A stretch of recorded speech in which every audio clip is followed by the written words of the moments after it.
আচ্ছা, এই ক্লাসে আমরা আলোচনা করব হচ্ছে ইনপুটের যে টাইপগুলো।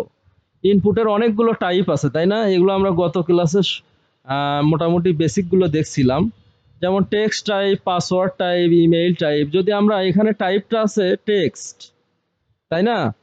কিন্তু ইমেইলের জন্য আমার টাইপটা দেওয়া লাগবে হচ্ছে ইমেইল। কি দেওয়া লাগবে?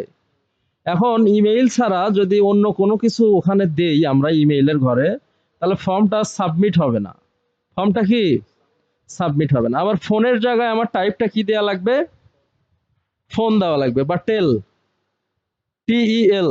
ফোনের টাইপটা কি দেওয়া লাগবে? টেল। এই যে এইখানে টাইপটা টেক্সটের জায়গায় হবে টেল। আচ্ছা, এখন আমি চাচ্ছি যে আমরা আরো কিছু দিব। সেটা হলো ফোনের পরে আমি সাপোজ হচ্ছে একটা ডেট অফ বার্থ বা ডেট টাইম এগুলো দিব, হ্যাঁ। বা আমি একটা চেক বক্স দিব, অথবা কালার দিব, COLOR। তাহলে সিম্পলি যদি আমরা এখানে টাইপটা কালার লিখি, ভ্যালু হবে কালার। এই আইডিটা হবে না, আইডি বাদ। তাহলে আমার এখানে কালার চুজ করার একটা অপশন আসবে, কালার চুজ করার একটা অপশন আসবে। তারপরে আমি যদি চেক বক্স করি, এই টাইপটাকে আমি যদি চেক বক্স করি, তাহলে আমার একটা গোল চেক বক্স আসবে। ওখানে ওখানে সিলেক্ট করা যাবে। কি করা যাবে? এই যে এরকম সিলেক্ট করা যাচ্ছে কিন্তু, হ্যাঁ, এই দেখো এরকম কিন্তু অনেক ওয়েবসাইটে আমরা দেখি, তাই না? তারপরে যদি আমরা রেডিও করি, তাহলে গোল একটা রেডিও বাটনের মতো হবে। এখানে সিম্পলি যদি আমরা রেডিও করি, তাহলে কি হয়? গোল একটা বাটনের মতো হবে। এই যে গোল একটা বাটন,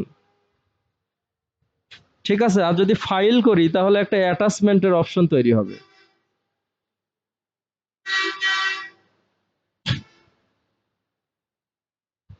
এই যে চুজ ফাইল, আমাদের কিন্তু অনেক সময় ফাইল পাঠানোর প্রয়োজন হয়।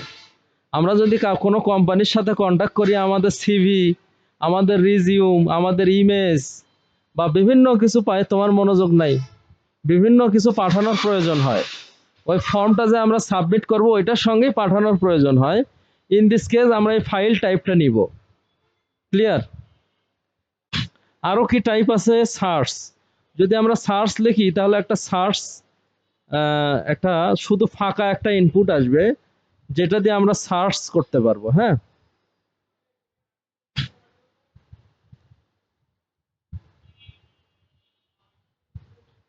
এটা সার্চ, এটা কি হলো? সার্চ। আচ্ছা, তারপরে আমরা যদি ইমেজ করি, তাহলে কি হয়?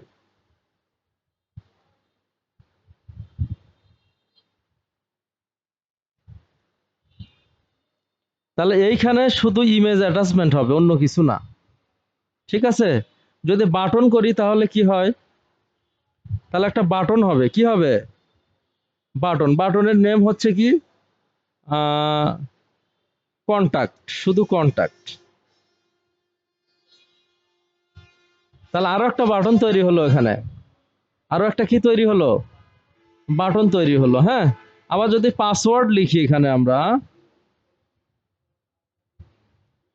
তাহলে ওই ঘরে আমরা যেটা টাইপ করব সেটা দেখা যাবে না। পাসওয়ার্ড কি দেখা যায়? আমরা যে ফেসবুকে পাসওয়ার্ড তুলি, দেখা যায়? তখন এই পাসওয়ার্ডের একটা ঘর আসবে, কিন্তু আমি কি টাইপ করব ওটা দেখা যাবে না। ওইখানে শুধু পাসওয়ার্ড সাপোর্ট করবে। আমাদের লগ ইন আর সাইন আপ করা লাগে না।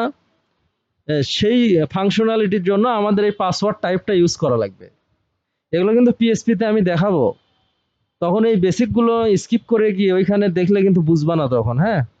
পিএসপিতে দেখাবো কিভাবে সাইন আপ ফাংশনালিটি করা লাগে, কিভাবে এই যে কন্ট্রাক্ট ফর্মটা ডেটাবেজে যাচ্ছে, সেখান থেকে আবার আউটপুট হচ্ছে। তো এখানে যদি ল্যাকিং থাকে, ওগুলোতে কিন্তু কি আর বুঝবা না। এগুলো একেবারে খুবই ইজি, জাস্ট খালি টাইপগুলো বসে দেওয়া।